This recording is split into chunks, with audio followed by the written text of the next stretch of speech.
নমস্কার বন্ধুরা, আমি সোমা গোপালের হেসেলে আপনাদের সবাইকে স্বাগত।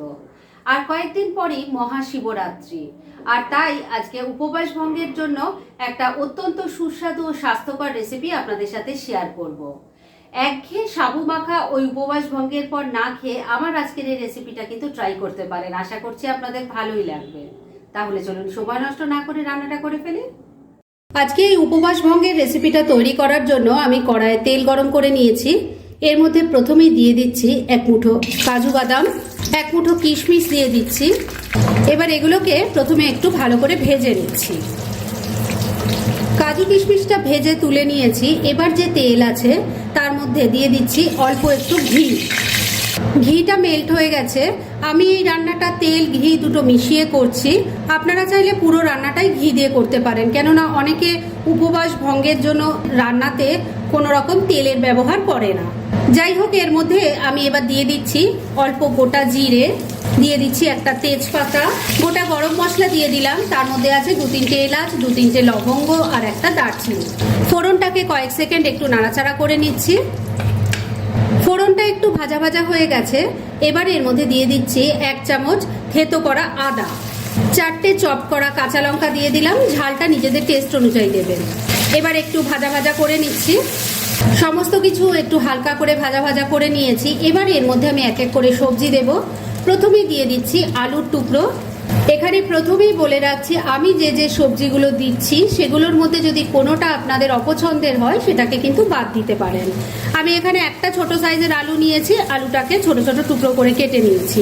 এবার আলুটাকে হালকা করে ফ্রাই করে নিচ্ছি। আলুর টুকরোগুলোকে মিনিট খানেক একটু ভাজা ভাজা করে নিলাম। এবার এর মধ্যে দিয়ে দিচ্ছি গাজরের টুকরো, দিয়ে দিচ্ছি বিনস। ভালো করে মিশিয়ে নিয়ে এগুলোকেও একটু হালকা করে ভাজা ভাজা করে নিচ্ছি। বন্ধুরা, আপনারা আমার রেসিপি দেখার সাথে সাথে আমার ফেসবুক পেজ গোপালের হেসেল, তাতেও ভিজিট করতে পারেন। ডেসক্রিপশন বক্সে লিংক দেওয়া আছে। মিনিট খানেক বিনস গাজরটাকেও একটু হালকা ভাজা ভাজা করে নিয়েছি। এবার এর মধ্যে দিয়ে দিচ্ছি ফুলকপির টুকরো, দিয়ে দিচ্ছি ক্যাপসিকামের টুকরো। এগুলোকেও মিশিয়ে নিয়ে একটু হালকা ভাজা ভাজা করে নিচ্ছি।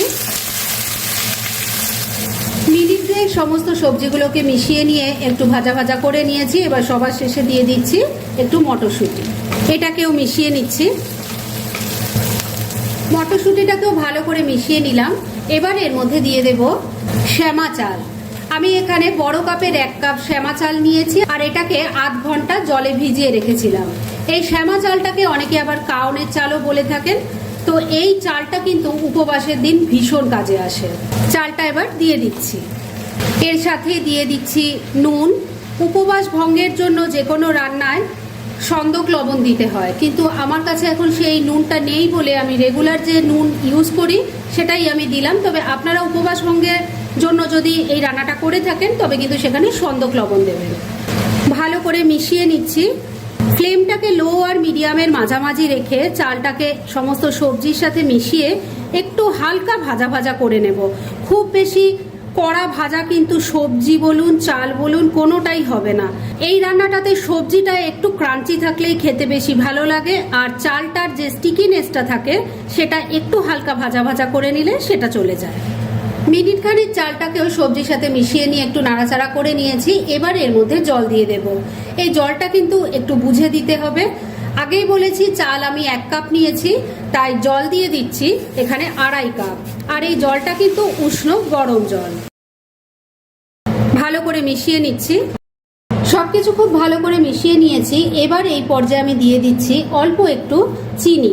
তবে চিনি খেতে যদি আপনাদের অসুবিধা থাকে তাহলে এখানে আপনারা 2 চামচ মধু দিয়ে দিতে পারেন, বা সার্ভ করার সময় ছোট ছোট করে আপেল টুকরো করে দিয়ে দিতে পারেন। তাতেও কিন্তু মিষ্টি ভাবটা খুব ভালোভাবেই আসবে। চিনিটাকেও মিশিয়ে নিচ্ছি। এবার ফ্লেমটাকে লো আর মিডিয়ামের মাঝামাঝি রেখে আমি ঢাকা দিয়ে 3-4 মিনিট রান্না করে নিচ্ছি। মিনিট 4 রান্নাটা হয়ে গেছে। ঢাকা তুলছি। রান্নাটা কিন্তু এখনো রেডি হয়নি, কেননা এর মধ্যে এখনো জল জল ব্যাপারটা রয়েছে। এর মধ্যে এবার দিয়ে দিচ্ছি ভেজে রাখা কাজু কিশমিশ, মিশিয়ে নিচ্ছি। এবার ফ্লেমটাকে ওই একই রেখে 2-3 মিনিট আবারও ঢাকা দিয়ে রান্না করে নিচ্ছি। মিনিট 3 আবারও রান্নাটা করে নিয়েছি। এবার ঢাকা তুলছি। আমি কিন্তু মাঝে একবার ঢাকা তুলে একটু নাড়াচাড়া করে দিয়েছিলাম। এটা কিন্তু এখন একদম রেডি হয়ে গেছে। গ্যাসটা বন্ধ করে দিলাম। এবার 2-3 মিনিটের জন্য এটাকে ঢাকা রাখছি আর তারপর সার্ভ করে দেখাচ্ছি। ফ্রেন্ডস, আমার আজকের উপবাস ভঙ্গের জন্য এই শ্যামা চালের দুর্দান্ত টেস্টি রেসিপিটা একদম রেডি হয়ে গেছে। এটা যেমন খেতে টেস্টি সেরকমই কিন্তু হেলদি। আর এটা যে কোনো দিন মানে উপবাস ভঙ্গ ছাড়া যে কোনো দিনের ব্রেকফাস্টের জন্য কিন্তু ইজিলি তৈরি করে ফেলা যায়। আগে যদি এভাবে না ট্রাই করে থাকেন, সবার কাছে রিকোয়েস্ট রাখলাম একদিন হলেও এটা ট্রাই করে দেখুন। আশা করছি আপনাদেরও ভালো লাগবে। আর এরকম ধরনের অনেক ভালো ভালো নিরামিষ রান্নার রেসিপি আপনারা গোপালের হেসেল সার্চ করলেই পেয়ে যাবেন, যার মধ্যে থেকে কিছু কিছু আমি সাজেস্টেড বক্সেও দিয়ে দেব, সেখান থেকেও আপনারা দেখে নিতে পারেন। তাই গোপালের হেসেল অবশ্যই ভিজিট করুন। আর আপনারা কেমন ধরনের রেসিপি চাইছেন সেটাও কিন্তু আমাকে জানাতে পারেন। আমি চেষ্টা করব সেই সব রেসিপিগুলো আপনাদের সাথে শেয়ার করার। আর আমার আজকের এই রেসিপি যদি আপনাদের ভালো লাগে আর ইউজফুল বলে মনে হয়, তাহলে যারা এখনও আমার চ্যানেলটাকে সাবস্ক্রাইব করেননি তারা প্লিজ সাবস্ক্রাইব করুন। তাহলে আজকের মতো এখানেই শেষ করছি। পরদিন আবার এরকমই কোনো ভালো রেসিপি নিয়ে চলে আসব। আপনারা সবাই খুব ভালো থাকুন, সুস্থ থাকুন।